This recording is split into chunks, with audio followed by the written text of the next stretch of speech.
going to cover short answer question from On His Blindness written by John Milton. तो John Milton के द्वारा जो लिखा गया यह पोएम है जिसका नाम है ऑन हिज ब्लाइंडनेस, इसको जो है जॉन मिल्टन ने लिखा था।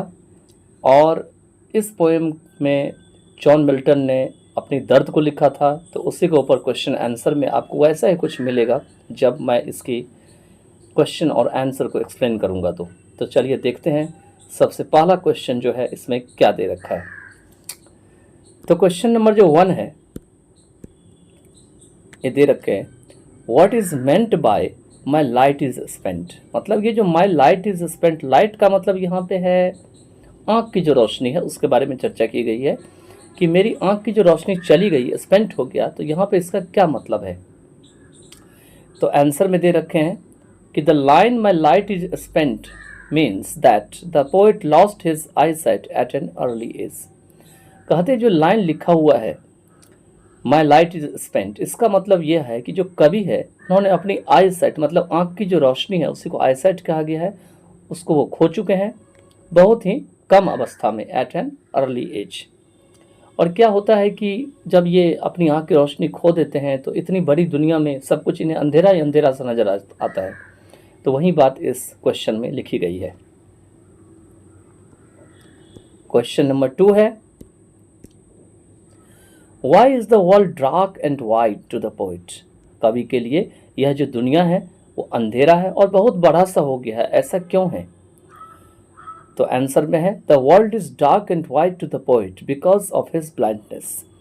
जो दुनिया है वो कवि के लिए या कवि के प्रति डार्क हो गया है, अंधेरा हो गया और बहुत बड़ा सा लग रहा है, क्योंकि वो अंधा हो गया है और वो अपने अंधापन के कारण, बिकॉज ऑफ हिज जो ब्लाइंडनेस है, उनको यह दुनिया डार्क और वाइट दिखाई देती है। नेक्स्ट दे रखें, who is the maker in this sonnet. क्योंकि सोनेट भी एक प्रकार का पोएम होती है और सोनेट जो होती है वो 14 लाइन की मुख्यतः पोएम होती है, जो अलग अलग प्रकार के सोनेट होती है, जिसके बारे में हम पोएम में चर्चा करेंगे। तो दे रखे हैं कि who is the maker in this sonnet, मतलब ये जो सोनेट है उसे मेकर कौन है, आखिर में मेकर किसको कहा गया है। ठीक है, तो आंसर में है God is the maker in this sonnet. जो ईश्वर है वह इस सोनेट में क्या है, मेकर है। क्वेश्चन नंबर 4 है, is God a hard task master. कहते हैं क्या जो ईश्वर है वह एक कठोर काम करवाने वाला स्वामी है या टास्क मास्टर है। तो आंसर में दे रखे हैं yes, God demands hard work. कि जो ईश्वर है वो कठिन परिश्रम का डिमांड करते हैं कि तुम कठिन मेहनत करो, despite challenges and hardships in the life.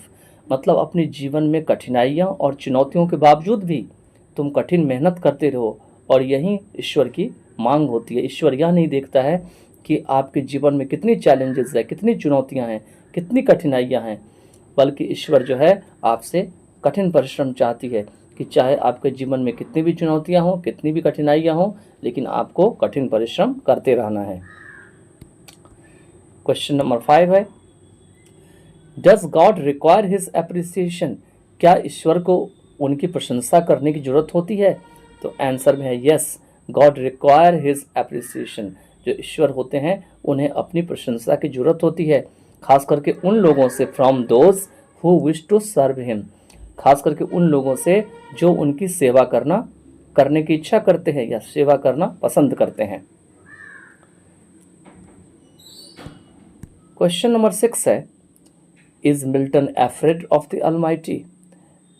क्या जो मिल्टन है वो सर्वशक्तिमान, अलमाइटी मीन सर्वशक्तिमान हैं, जो ईश्वर होते हैं, क्या उनसे वो डरे रहते हैं, एफ्रेड रहते हैं। तो आंसर में है यस, इसमें दे रखे हैं हाँ, Milton is afraid of Almighty.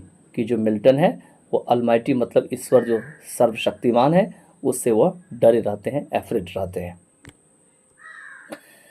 Last question है, discuss the meaning of the closing lines. जब ये पोएम एंड होने लगता है तो ये कुछ लाइन्स आते हैं इसके लास्ट में, तो कहते हैं ये जो ख़त्म होने वाला लाइन है उसके बारे में थोड़ा चर्चा करें कि आखिर में क्या मतलब है। जिस लाइन में लिखा हुआ है they also serve who only stand and wait. कहते हैं वो लोग जो स्टैंड रहते हैं और इंतज़ार करते हैं, वे लोग भी ईश्वर की सेवा करते हैं। तो इसी के बारे में आंसर में बताना है। तो आंसर में दे रखे हैं in this line the poet says that, इस लाइन में यहाँ पे कॉमा लगा दीजिएगा इन दिस लाइन के बाद कि इस पंक्ति में कवि कहते हैं, क्या कहते हैं कि that one does not need to work, कि व्यक्ति को काम करने की जरूरत नहीं है, if one stands and waits for him faithfully, अगर कोई व्यक्ति जो है वो उनके प्रति इंतजार करता है और उनके प्रति जो है बहुत ही विश्वास रूप से उनके लिए खड़ा रहता है। Really such people serve him, वाकई में ऐसे लोग जो हैं वो उनकी सेवा करते हैं। क्यों ऐसा लिखा है? क्योंकि आप काम भी करते रहिएगा और ईश्वर की भी सेवा कीजिएगा तो ये तो पॉसिबल नहीं है। या तो सुबह से लेकर आप शाम तक काम कीजिए या ईश्वर की सेवा कीजिए, लेकिन कर्म को ही जो है वो पूजा कहा गया है बहुत सारे रिलीजन में। तो इसीलिए यहाँ पे लिखा गया है कि अगर भले ही आप काम नहीं कर पाते हैं उनके ईश्वर के लिए, लेकिन अगर आप उनके लिए खड़े रहते हैं, उनका इंतजार करते हैं, तो भी ऐसे लोग जो है उनकी सेवा करते हैं। ठीक है, तो चलिए ये भी आपका जो पोएम है वो एंटीथेसिस है। क्यों है एंटीथेसिस? क्योंकि एक तरफ तो ईश्वर चाहते हैं कि काम ना करे और फिर भी वो उसकी इंतजार करे और उसका वेट करे तो भी उनकी सेवा करे। और दूसरी ओर एक क्वेश्चन हमने इसके ऊपर कराया था जिसमें लिखा हुआ था कि ईश्वर जो है चाहते हैं कि कठिन परिश्रम और कठिनाई के बावजूद भी आप जो है संघर्ष करें, आप जो है कठिन मेहनत करें। तो इसीलिए दोनों क्या है, पैराडॉक्सिकल मीनिंग दे रहा है। तो चलिए in the next part of the video I'll be again present with long answer question. By then take care of yourself, try to write down these questions and try to understand the meaning deeply so that you may have also the experience of the word power and then sentences order, how are the sentences arranged and how can they give different meanings altogether. तो चलिए आगे चलते हैं।